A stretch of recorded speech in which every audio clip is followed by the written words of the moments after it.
M2M fairies आहे. त्यामुळे अशी अनेक नावं आहेत की जे आपल्याला सांगता येतील. अतिशय मोठ्या इंटरनॅशनल कंपनीज की ज्यांचं नाव हे जगामध्ये आहे आणि त्यांची इन्व्हेस्टमेंट ही मानाची मानली जाते, अशा कंपनीजच्या माध्यमातून या ठिकाणी ही जी काही इन्व्हेस्टमेंट आहे ती आलेली आहे. यासोबत कुठल्या क्षेत्रामध्ये इन्व्हेस्टमेंट आहे तेही महत्वाचं आहे. म्हणजे जे आपले रेग्युलर क्षेत्र आहेत त्याच्या व्यतिरिक्त काही महत्वाच्या क्षेत्रात इन्व्हेस्टमेंट येते आहे, ज्यामध्ये quantum computing, AI data centre, AI technology, electronics, fab, semiconductors, GCCs. आपल्याला माहिती आहे नवीन वेव आता GCC ची आहे, सगळ्यात जास्त एम्प्लॉयमेंट त्यात आहेत. Food processing, renewable energy, green steel, EV, urban transformation and automotive, ship building, sustainability, education, fintech, logistic, textile आणि डिजिटल इन्फ्रास्ट्रक्चर यामध्ये मोठ्या प्रमाणात ही गुंतवणूक जी आहे आलेली आहे. विशेषतः नवीन शहरं काही आपण तयार करतोय हे देखील अत्यंत महत्वाचं आहे. आता इन्व्हेस्टमेंट आली कुठे, तर मला सांगताना आनंद वाटतो की महाराष्ट्रातल्या वेगवेगळ्या भागात आलेली इन्व्हेस्टमेंट आहे. काही नवीन क्षेत्र देखील इन्व्हेस्टमेंट करता खुले झालेले आहेत. आपण जर विचार केला तर कोकणचं क्षेत्र असेल किंवा MMRचं क्षेत्र असेल, याच्यामध्ये अर्थातच कोकणात विदर्भामध्ये 13% ही गुंतवणूक आली आहे. 50% गुंतवणूक ही महाराष्ट्राच्या इतर भागांमध्ये देखील त्या ठिकाणी आलेली आपल्याला पाहायला मिळते. विशेषतः मला सांगताना आनंद वाटतो की यावेळी उत्तर महाराष्ट्रामध्ये नाशिक, जळगाव, अहिल्यानगर, नंदुरबार आणि धुळे या सगळ्या भागांमध्ये त्या ठिकाणी ही इन्व्हेस्टमेंट आलेली आहे. जवळपास 50,000 कोटी रुपयाची इन्व्हेस्टमेंट तिथे आली आहे.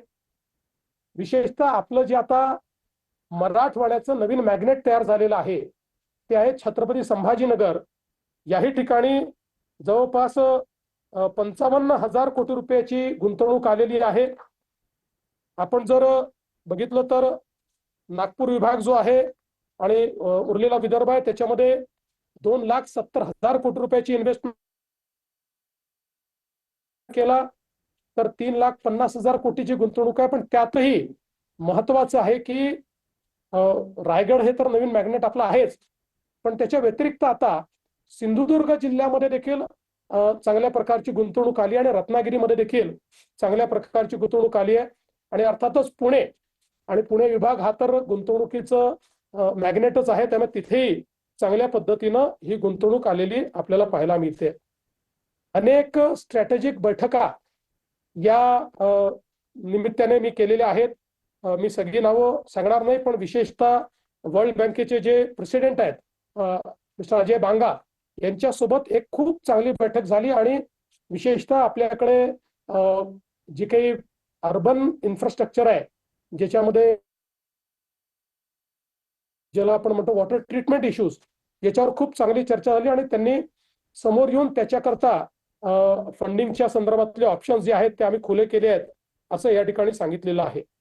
मला काही खूप चांगल्या अहिल्यानगर, नंदुरबार आणि धुळे या सगळ्या भागांमध्ये त्या ठिकाणी ही इन्व्हेस्टमेंट आलेली आहे. जवळपास 50,000 कोटी रुपयाची इन्व्हेस्टमेंट तिथे आली आहे.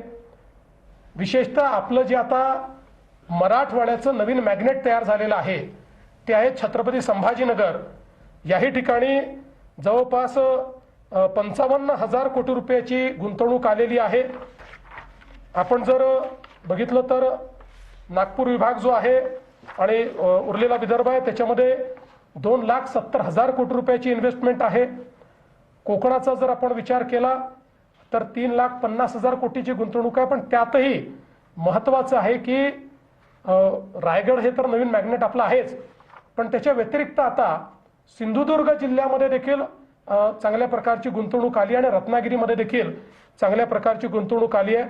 आणि अर्थातच पुणे आणि पुणे विभाग हा तर गुंतवणुकीचं मॅग्नेटच आहे, त्यामुळे तिथेही चांगल्या पद्धतीनं ही गुंतवणूक आलेली आपल्याला पाहायला मिळते. अनेक स्ट्रॅटेजिक बैठका या निमित्ताने मी केलेल्या आहेत. मी सगळी नावं सांगणार नाही, पण विशेषतः वर्ल्ड बँकेचे जे प्रेसिडेंट आहेत मिस्टर अजय बांगा यांच्यासोबत एक खूप चांगली बैठक झाली आणि विशेषतः आपल्याकडे जी काही अर्बन इन्फ्रास्ट्रक्चर आहे ज्याच्यामध्ये वॉटर इश्यूज आणि ज्याला आपण म्हणतो वॉटर ट्रीटमेंट इश्यूज याच्यावर खूप चांगली चर्चा झाली आणि त्यांनी समोर येऊन त्याच्याकरता फंडिंगच्या संदर्भातले ऑप्शन्स जे आहेत ते आम्ही खुले केले आहेत.